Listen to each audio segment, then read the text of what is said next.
రంజాన్ పండుగను పురస్కరించుకొని జిల్లాలోని ముస్లిం సోదరులందరికీ సంతనూతలపాడు శాసనసభ్యులు బిఎన్ విజయ్ కుమార్ శుభాకాంక్షలు తెలిపారు.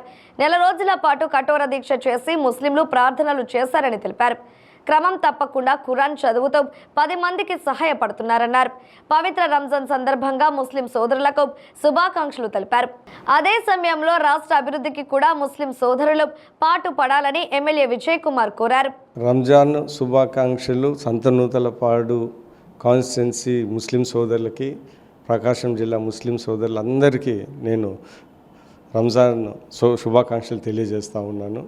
రంజాన్ పండగ అంటేనే అది మంచి ఖురాన్ను చదువుకొని దేవుడు చెప్పిన విధంగా వెళ్ళి 10 మందికి సహాయం చేయటము, అందరూ కలిసి ఉండటం, పీసు హార్మనీ అనేది ఇస్లాంలో ఒక ముఖ్యమైన సూచన. ఇవన్నీ చేసుకొని మన రాష్ట్ర అభివృద్ధి కోసం అందరూ కలిసి పనిచేయాలని మరి కోరుకుంటాం.